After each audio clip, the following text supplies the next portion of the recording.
It's a pleasure meeting you, Dina. God bless you. Have a Praise great one. the Lord. All right, now take it easy. Oh, Dina! Dina! Oh. Oh, Lord, I would have made it all the way to work. I know, I'm glad I caught you. Dina almost got away with the mic.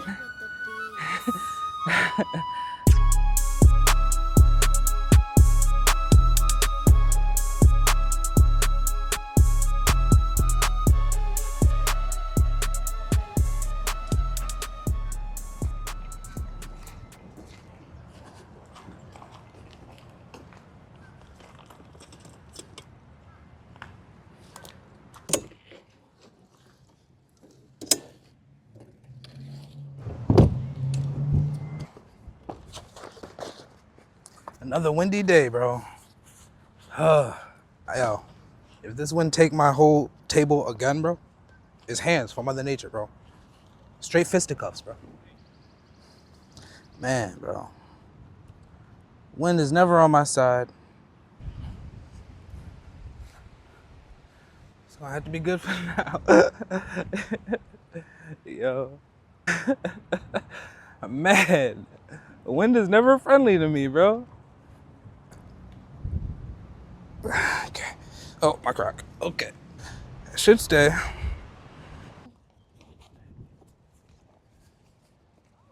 the Lord. What are you doing? How are you? What's this for? Hold on. Are you doing an experiment or something? It started off experimental for sure. I wanted to see if people would stop and talk to a complete stranger about whatever they want to talk about. And after a few times, I saw people enjoyed it. So I have a YouTube channel, and now I post the interesting. YouTube? Mm-hmm. Oh. I don't always post them, you know. I still want to keep the integrity of it just being, just outlet. Yeah, absolutely. Let's go. You want it on the record or off the record? Doesn't matter. All right. Here. Is that comfortable for you? Good? Mm-hmm. All right. So, what's on your mind? Oh, what's on my mind? I was just curious because I was walking by and I saw, because I'm always interested, I've been wanting to do things in this park Okay. publicly. Yeah. And be honest with you, I didn't know if it was the Lord's will for me to do it or not. So we have to pray about it first, right. and then we wait for confirmation. Sure. And then we just keep our eyes open. So when I walked by and I saw you doing this, I was like, I thought about your courage. Just stepping out and doing something without approval, without anything. And that's just, I admire that. And I was curious. Wow. Also, because there's a lot going on, when it said tell you what's on your mind, because that's what I want to do, is to support people. People don't realize that we're not all so unique. We are in our way, but we do share a lot of similar stress in life, whether Absolutely. It's depression, anxiety, bills, family pressure, identity, trying to find, especially when you're young, trying to find your place and fit, and you're just seeking answers to questions, maybe, 100%. So 100%.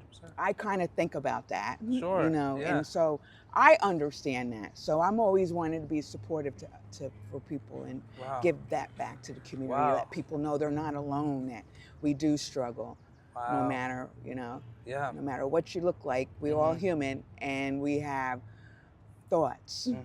And those thoughts can take you in two different directions, positive or negative. You see what I'm saying? Absolutely. So I know when thoughts go negative, reaching out and helping somebody helps them to come positive. So I admired you. That's why I was so curious. I said, tell me what's on your mind. Yeah, thank you. So I appreciate the kind words, first of all. And everything you said was 100% true. I completely agree. It does take a certain level of courage, but I'm on a particular mission right now to just offer some type of change, right? I feel like we talk a lot about how different things are, right? Social media got everybody introverted and nobody knows how to socialize anymore. And I guess you could say I got tired of complaining about it and wanted to try to do something, Because it is true, your generation's like this. No more like getting on the bus before I'm the last of the Mohegans. I'm 69. Wow. And I'm born in 69. Oh, I'm a okay. 69er. We call her 69er. Oh, okay. I was about to say, you don't look 69 whatsoever. I'm the last of the Mohegans. That means we didn't have the microwaves and the cell phones and all that. We came up with the telephone on the ringer. Yeah. And we had to go out and play. We had to be, we got bored. We put some sticks together or knives, you know. I mean, we were the bad generation that started off all your badness. But, but I understand when you're sitting on, no one socializes, there's like a wall between everybody. And it is true. And even though there's a lot of consequences for that. Yep. And it could be stress, internal stress, because there's external, internal. And then change, you're right, there's so much poverty. The middle class is becoming the poor class. We are in a tight situation here. Absolutely. And society is going through a shift. And in that shift, things happen. So I just, applaud you. I hope you're going to get a lot of great talk. I hope so. That's the I'm goal. with you too, brother. But I do know that if you hang in there through the bad times, or, if you hang in there through the bad times, you're there with the good times. Absolutely. And so, but anyway, what I did, and I'm going to be honest with you, New Year's Eve, I made a commitment to get off Facebook because it was an addiction, And also, I was in everybody's business all day, and everybody's in my business all day. That's right. And so I made a commitment to do that. I only sneak out now with my children's birthday, but I wanted to feel like I existed and not in social media. So I've been having a lot of less stress. Right. Because I got off social media and I'm experiencing people more, and it's Tulip Festival. Beautiful, right? Yeah, absolutely. I didn't even know it was I was like, everybody's out looking at the flowers, but it's a tulip festival right now. That's okay, I didn't know. Tulip Festival, and do you know that's the Moses Fountain? Did you know didn't. They call that the Moses Fountain? Wow. You know who Moses is, right? Oh, of course. Well, that's what they call it, the Moses Fountain. It's beautiful. Praise the Lord, right? Beautiful. Yes, ma'am. But anyway, God bless. Thank you so brother, much. I got to get back to work. All right. Well, thank you so much for stopping in here. I didn't say this, but I wanted to do prayer and Bible reading in the park. Wow. So that was the other reason why it encouraged me. Yeah. And hopefully this inspires you. Yeah. This inspired me. I wish I told my sister Ann. It was a pleasure meeting you. What was your name again? Oh, Dina. Dina. It's a pleasure meeting you. God bless you. Have a great one. Praise the Lord. All right, now take it easy. Oh, Dina. Dina.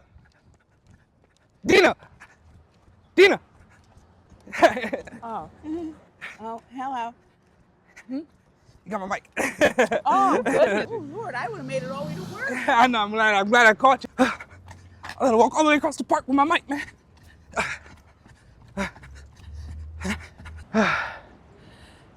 Dina almost got away with the mic, man. Man, I'm gonna lose this mic one day, bro. Goodness. Feels great out here. Am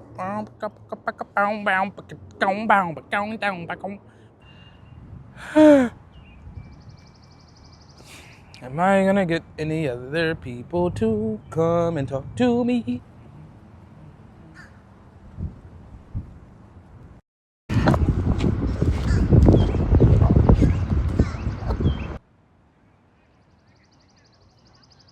Hi. I explained a little more on this smaller sign to kind of get a feel of what exactly is going on here.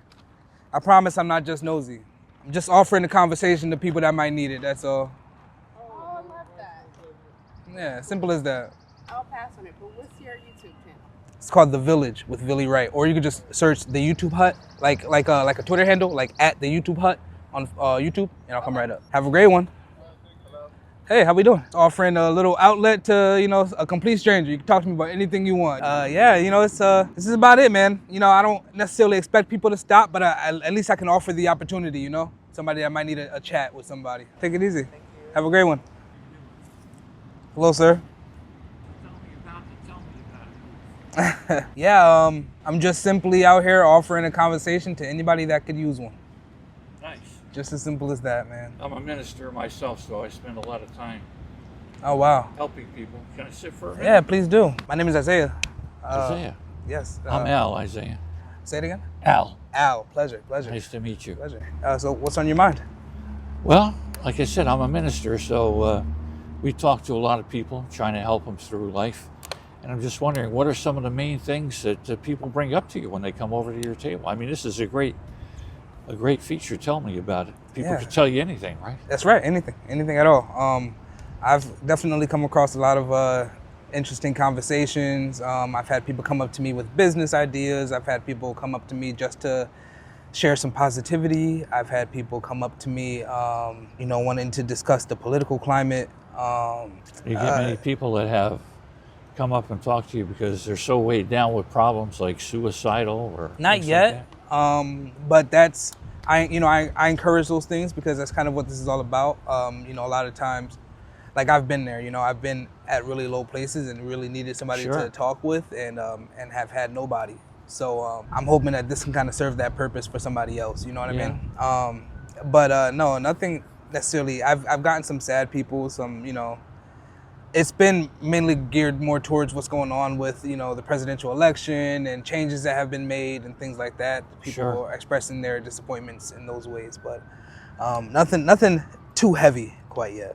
Okay. Okay. How long have you been doing this? I started before the YouTube channel last fall, just to kind of go out and see if anybody would stop and talk, and it went pretty well. And then when the winter came, I stayed inside because, obviously it's really cold. And then I'd say this is I do it once a week, so this is like my 5th or 6th time out since. So maybe about a month and a half since the winter break. Okay. So it's been a little while, but like it's been that big chunk of time that I wasn't doing it during the winter. But now I have, like I said, this YouTube channel, and I'll go out, at one point during the week, try to get some interesting conversations, and I'll edit it on the weekend and post it up on the YouTube channel on Mondays. Yep. Okay. Oh, so you got the camera right there. Yep. Okay. Yep. To say, wait a minute, if it's a YouTube channel, yeah, you gotta have need a any camera. video with it? Okay, there we Yep, go. I have the camera set up over here. And yeah, I just sit out and at least just present the opportunity. I know that there may be days where I get no conversations, and I'm sitting out here all by myself for the entire time, and I'm completely fine with that, because it's still a win that people walk past and see that somebody's out here doing it. Yeah. And then hopefully maybe next time if they catch me somewhere else, they'll stop, Right. I go to a different location every time. Yeah, well, we do something similar. I'm one of Jehovah's Witnesses, so maybe you've seen in all the cities around the world, we have carts set up with encouraging material for people, and lots of people stop and have an interest, either in a spiritual interest, but even sometimes, they just need to talk, like you said. Right. Yeah. Exactly. So how long have you been out, with your ministry and going out into the public? Has this been like your whole life, or? Well, when I was 20, I was really searching. And I started studying the Bible. Back then, there was the Beatles were so popular, and they went to India, so there was a lot of interest in Eastern religious philosophy. So I actually had like a huge library of books on Eastern religion and mystical things that I was studying, but I wasn't really finding what I was searching for. And then one of my friends became one. So since then, I've been reaching out to help people myself. Wow, that's amazing. That's amazing. Wow. I can't That's a little imagine. longer than you've been alive, right? That's what I was just about to say. I can't even imagine. 53 years old right now. That's I'm 28, so that's some ways away from me right now. So I'm 73 now. Wow, that's amazing. Yeah, and the world hasn't gotten any better. It's more crazy than ever, right? That's right. What are some notable or major differences from, say, when you were my age to now, as far as how the world is, if you can say? Yeah, here you got a little admirer here. Oh yeah. Oh, look at that. Thank you. Oh, that was very nice. That was very kind of you. Yeah, that was very nice of you. Give you a little Yeah. Something to show appreciation for your efforts. Wow, that's amazing. So yeah, are there anything major that you could point out of like, man, I really wish when times were like this, and it's not like this anymore? Well, you know what? When I was in high school, like the biggest offense that you could possibly do was to get caught smoking a cigarette in a bathroom. So look at where the world has come since then. Wow. Right? Wow. And morally, I mean, divorce rates, people, the things people do, the world hasn't really gotten to be a better place in general. It was more peaceful, people cared more. I mean, Right. there was still, racially, there was. Right. How are you? Are you gonna ask me to join a church? No. I'm just Am I here. getting on YouTube? Only if you want to. I don't have to. Oh, so there's a catch. No, there's no catch. I have mics, but I offer on the record or off the record. I can turn everything off if you just want to chat. Yep. You live in Albany? Yes, sir. I'll check it out. All right, take it easy. People, even, I asked about suicide. I mean, people are struggling with mental health issues. It's like off the charts since the pandemic. The number of people that have issues. Yeah, 100%. Absolutely. It's crazy to think about. I can definitely agree with you. Would you say like just as far as what people stand for and like principality and like morality is just the major decline and the biggest difference? Yeah, I think so. And back, it was. We didn't even have computers back then, the only computers were big IBM mainframe computers. There were no cell phones, right? Right. So, now look at it all that happens with that. And it's good and it's got its bad sides, but, technology has changed dramatically. The world has changed. And like I was saying, even racially, so back in the 60s, Martin Luther King Jr. was spearheading things. That was important to me because, I never was prejudiced. My family, I had just the wide assortment of friends where there was no prejudice at all. Yeah. Were you battling with other people that you might have associated with that were treating other people of different colors incorrectly, or how did you navigate the world those? was in general. The country was, right? So, right. You look at what happened down in Mississippi and everything. So that was, that was something that was always extremely disturbing to me. And you would think some progress has been made there, but that's one thing that doesn't seem to have changed that much. Yeah, unfortunately, it's just kind of took a different shape, I think, but it's right. a similar core issue, right? Right. Being a black man yourself, let's face it, if something happened in the park and some police showed up, you would be much more likely to be a target. Right. It's true. Than me, for example, right? Right. And that's, that goes, that's systematic, right? That's just years and years of programming that we have to kind of reverse and re-engineer in a way. What do you think could be done to help with that type of issue? So that's one reason why I became one of Jehovah's Witnesses myself, is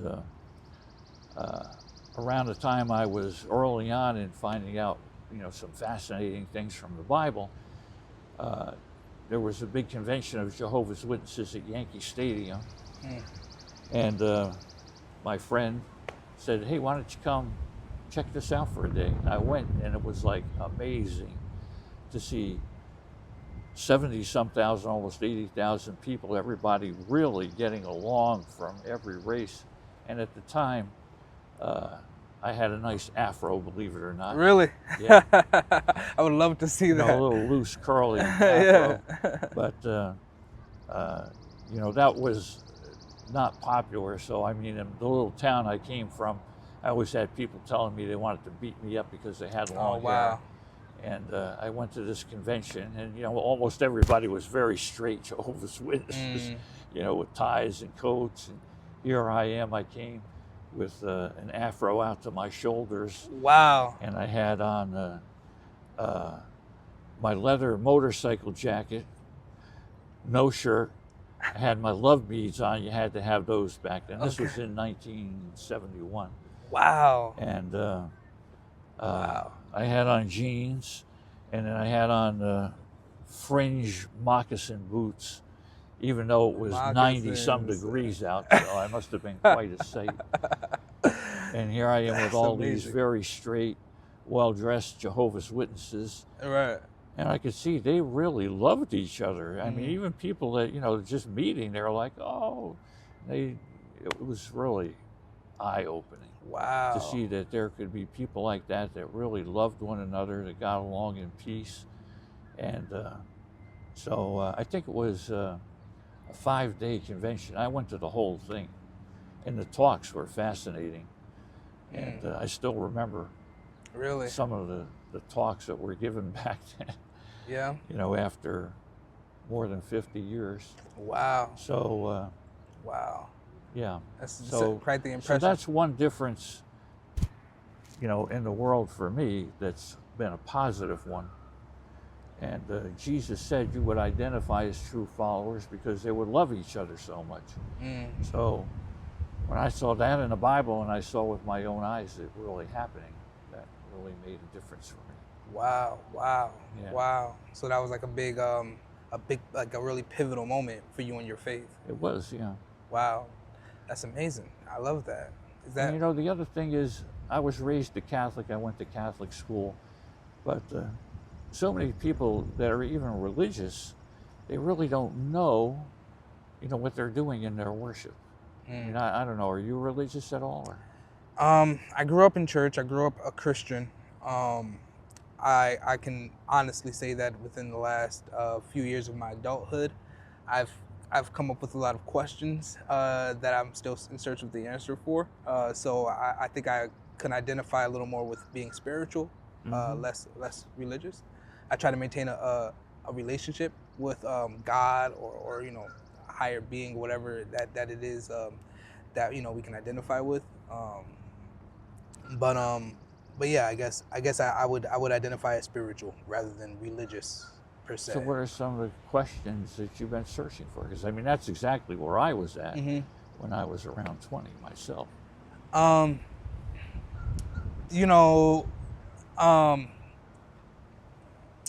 lot of elements of religion is left to interpretation, and that's hard for me to just dive completely into put my whole faith into something that's so up for interpretation. So it's not to say that I feel like things are necessarily wrong or things are necessarily right.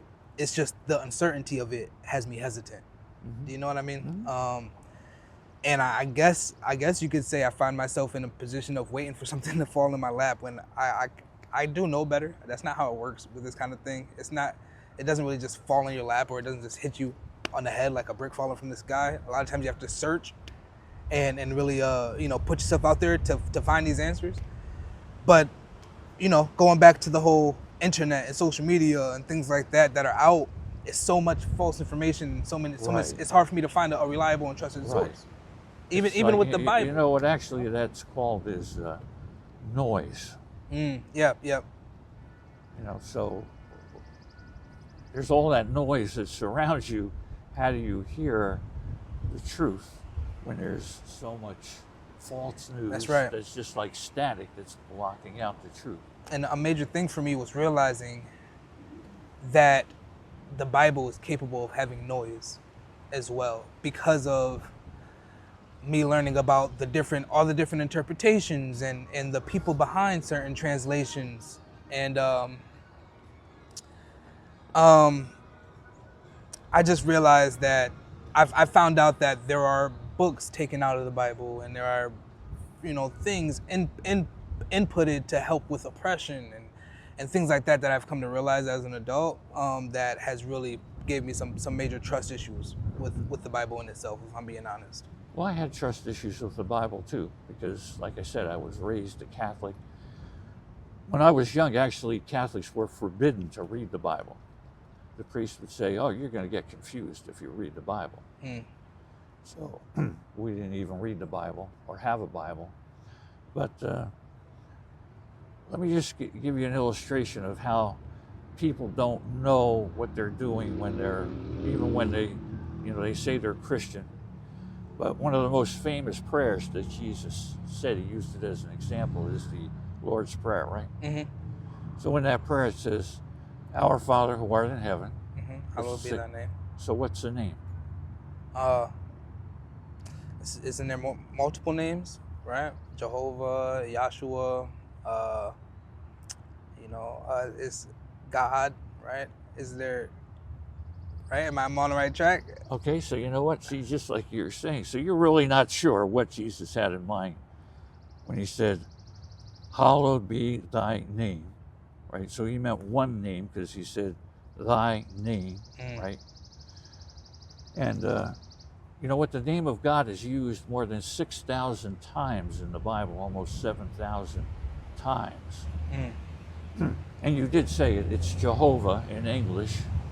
In Hebrew, it would be Yahweh, but we don't speak Hebrew, so we say Jehovah in English.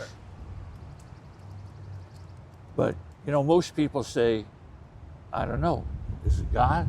So most people don't really know. But to Jesus, that was one of the most important things that he talked about when he was on the earth. In fact, in another prayer, he said to his Father, "I have glorified your name and made your name known to all that he taught." So here's another part of the prayer. After saying, "Hallowed be thy name," he said, "Thy kingdom come and thy will be done." Where? On earth, as it is in heaven. On earth. Mm-hmm. Right? So this is one of the main teachings of the Bible, is that God wants his will to be done on earth someday. That's why when he put man on the earth, where did he put him? In the Garden of Eden. The Garden of Eden, right? Right. So that didn't mean that the whole earth was a paradise, but that one spot was like this park we're in right here in Washington Park here in Albany. Right. This place is beautiful, right? Right, absolutely. But it takes a lot of work and care. So when God put the first humans on earth, he put them in a garden that was somehow like this. That was, something divided it off from the rest of the world. And then he told them, "I want you to have children, to multiply, spread out, and fill the earth with your children, and make the whole earth like I made this garden for you." Wow. So now when God states his purpose, do you think he would fail? No, not if he's actually God. Right? If he's God, he's God not going to doesn't fail. Yeah. Right?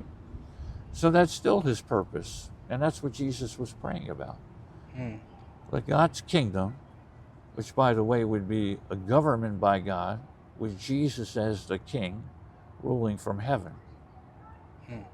So that heavenly kingdom, with Jesus as the king, ruling for God, he would turn the whole earth into a paradise again, so God's will would be done on earth, just like in heaven. In heaven, we don't have the kind of problems we have.